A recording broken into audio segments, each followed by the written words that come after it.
Salam Jumat yang dikasih Tuhan, salam jumpa kembali dalam perenungan ibadah kita malam hari ini. Saya berharap kita semua pemirsa yang dikasih Tuhan berada dalam kondisi yang sehat dan penuh damai sejahtera Tuhan. Amin. Malam hari ini kita akan bersama-sama merenungkan firman Tuhan dari kitab Wahyu pasal 2 ayat 8 sampai dengan ke-11.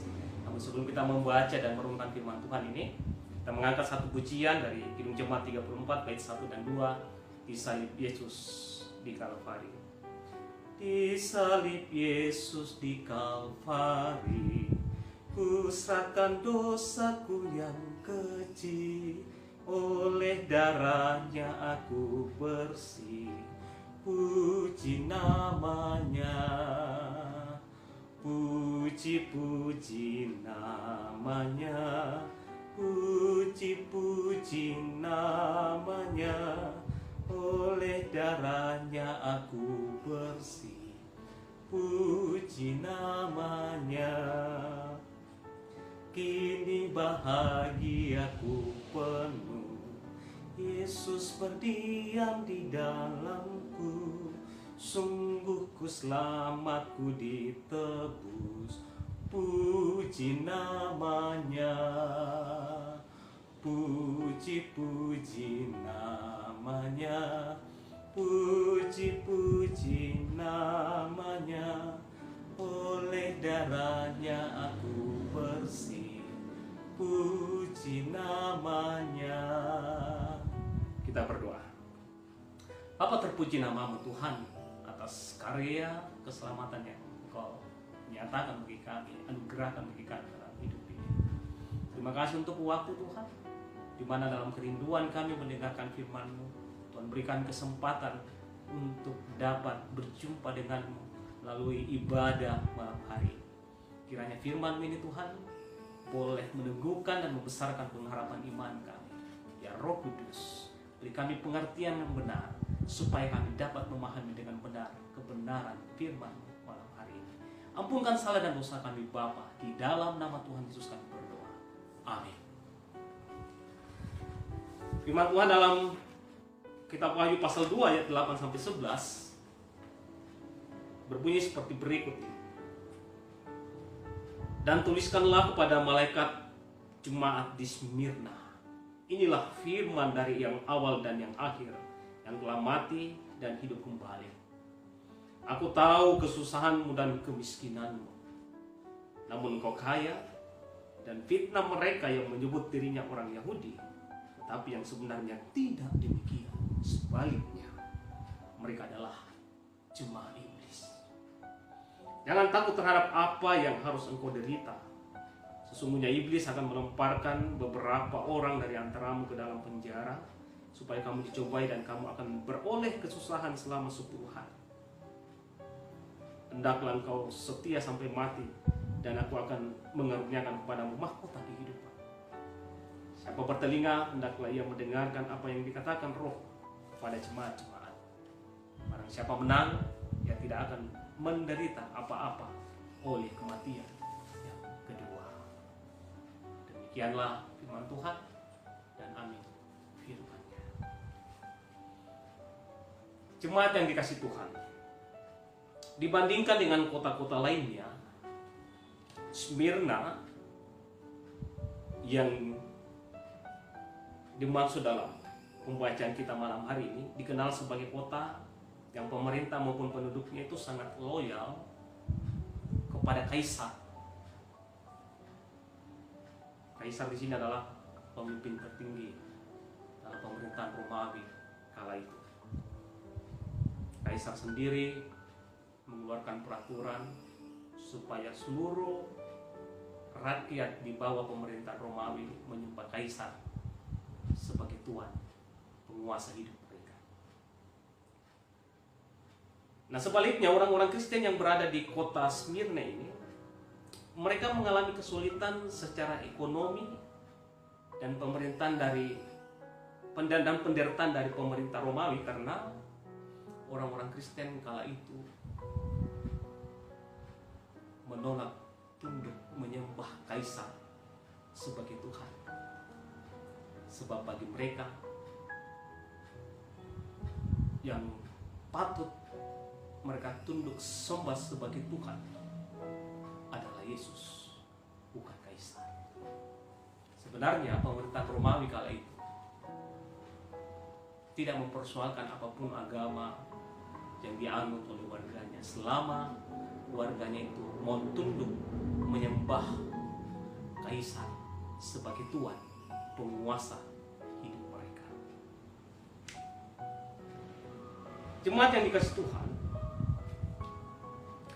di sisi lain, jemaat Tuhan yang ada di Smyrna juga mengalami penderitaan dari pemuka agama Yahudi,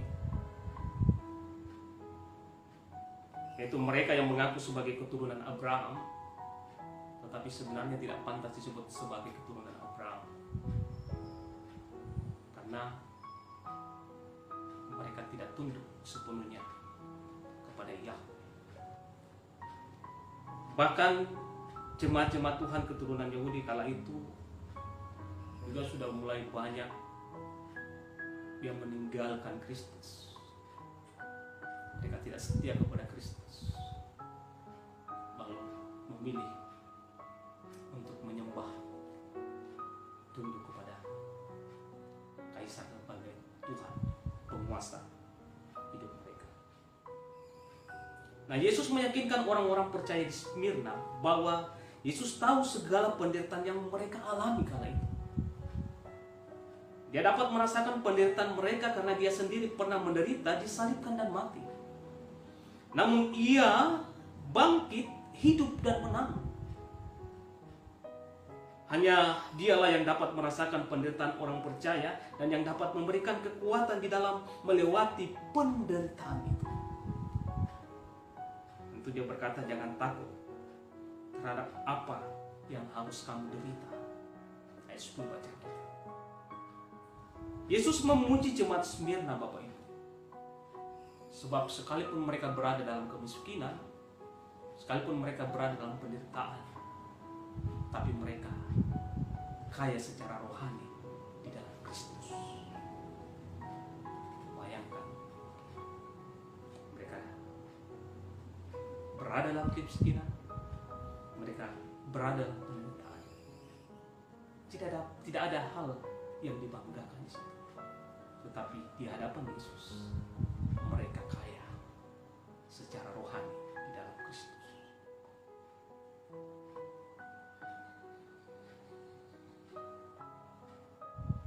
Lalu Yesus berkata kepada mereka, hendaklah engkau setia sampai mati, dan aku akan mengaruniakan kepada mahkota kehidupan. Jemaat yang dikasihi Tuhan, pandemi COVID-19 memang membuat banyak masalah baru dalam kehidupan kita sampai hari ini.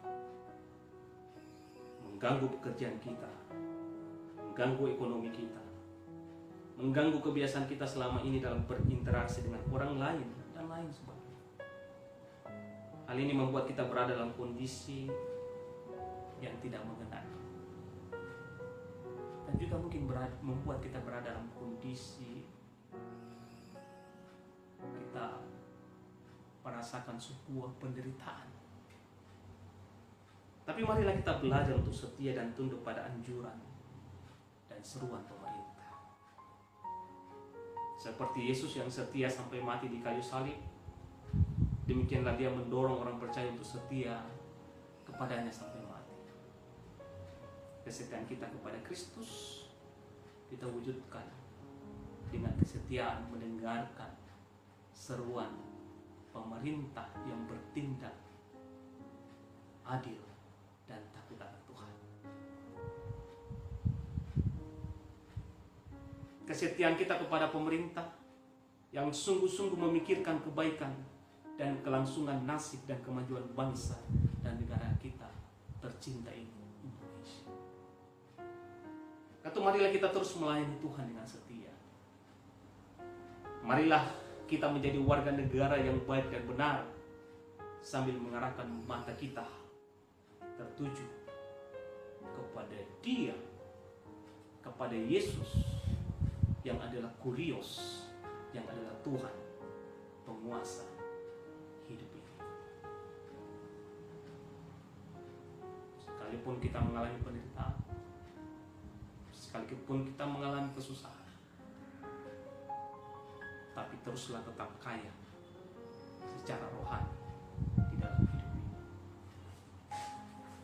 Taat dan setia pada pemerintah, taat dan setia kepada Yesus, Tuhan pemilik kehidupan kita. Firman Tuhan berkata, siapa bertelinga, hendaklah ia mendengar. Amin.